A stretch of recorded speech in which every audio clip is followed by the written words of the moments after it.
Welcome to the Explainer. Today, we're looking at something absolutely mind-blowing. We're literally decoding the hidden architecture of reality itself.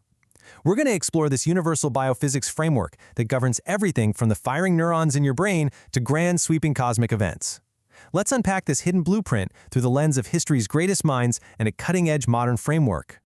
Okay, let's dive right into this, because I want to start by, kind of shattering a fundamental assumption most of us hold. We are deeply conditioned to think in binary terms, right? Good and bad, push and pull, positive and negative, cause and effect. We just assume that if you have an action and a reaction, boom, you've got everything you need for creation. But if we actually look closely at the physics of the universe, this binary assumption, it's completely false. So ask yourself right now, how many forces are truly required to bring a real phenomenon into existence? Well, the answer starts with this core, universal axiom straight from our source material. No real phenomenon is produced by a single force. And look, this isn't just some abstract philosophical musing. It's a robust, fundamental law observed across literally all scales of reality. A single force acting entirely on its own just cannot produce a phenomenon. It's basically just potential energy sitting there waiting for a context. To actually spark a movement or create a physical reality, a single force is absolutely necessary, for sure, but it is fundamentally insufficient. So let's systematically break down the first two forces that kick off any creative process. On one side, we've got the active force. Think of this as the initiator, the yang, the affirmative energy, the emitter, the positive pole. It pushes outward, its whole vibe is intensity, heat, and impulse. But it needs somewhere to go, right?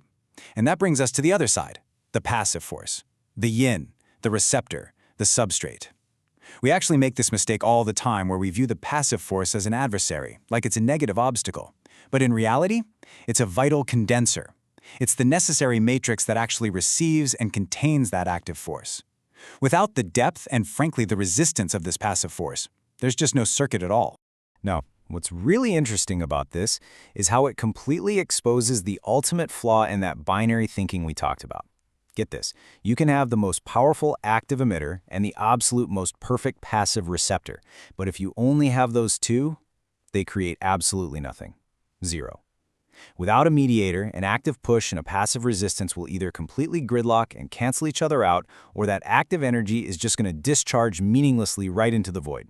So, an emitter and a receptor on their own, they just remain isolated potentials. Which brings us to what is arguably the most overlooked element in the entire architecture of reality, the neutralizing force. This is the reconciling third term. It's your conductor, your catalyst, the specific terrain that actually allows the active and passive forces to meet and produce a real result.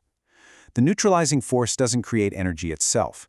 Instead, it provides the precise, adaptable conditions required for those first two forces to interact productively. Without this third force, the active and passive elements basically just ignore each other or destroy each other. It's the essential medium of translation.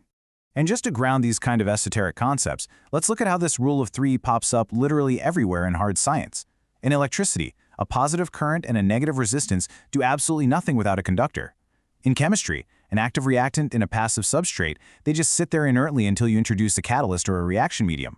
Fluid mechanics, active pressure and passive resistance need a channel to actually create flow.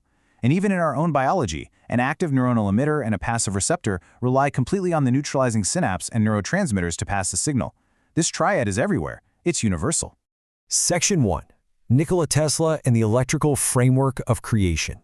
When we talk about these universal laws of creation, very few minds grasp them as practically as Nikola Tesla.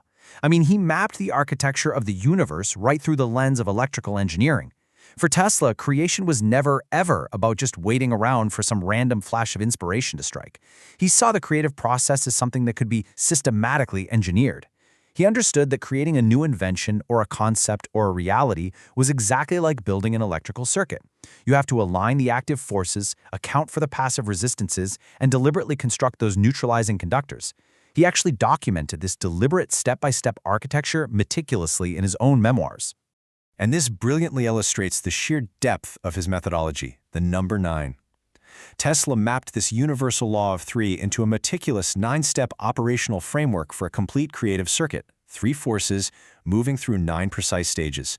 Whether we're talking about a physical invention, a relational dynamic, or a massive conceptual breakthrough, Tesla recognized that the full process of bringing something from the void into tangible reality always, reliably, traverses these 9 distinct steps of energetic interaction. Section 2. Extension XXVI, The Prism of Odysseys, 2026. So let's shift gears a bit to modern intentional biophysics. Our source material introduces this contemporary framework known as the Prism of Odysseys, which basically takes Tesla's blueprint and maps it directly into human realities. It beautifully bridges the gap between hardware engineering and the biophysics of human intention. Let's walk through it together. Looking at the top row, the active force is mapped as fertilization, or the charge. That's the emitted signal. The second row shows the passive force, mapped as gestation, or the recharge, that vital resistance and containment. And finally, the third row reveals the neutralizing force as birth, the terrain, or the exact point of contact.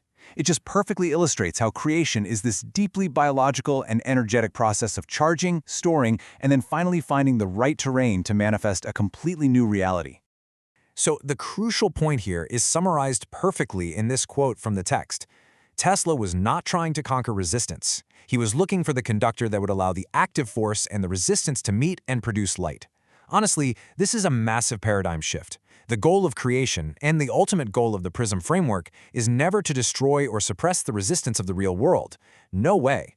The goal is to find the exact conductor that translates that friction into illumination. Think about what this actually means for your own life and your own projects. When we face obstacles, our very first instinct is usually to fight the passive forces, to try and overpower the resistance. But as we're seeing in this explainer, that approach is scientifically flawed. We have to stop fighting the passive resistance of reality. Instead, our energy needs to be spent searching for the neutralizing catalysts. We need to find the mediums, the environments, the third terms that can seamlessly blend our active signal with the world's resistance to create something entirely new. Which leaves us with this final, provocative thought to consider. Look at the projects, the challenges, or the creations you're working on right now. You probably know your active drive, and you are almost certainly feeling the passive resistance of your circumstances. But what's missing? What is the conductor in your current creative circuit? Find that third force, and you might just find your light. Thank you so much for joining me on this explainer, and keep exploring the architecture of your reality.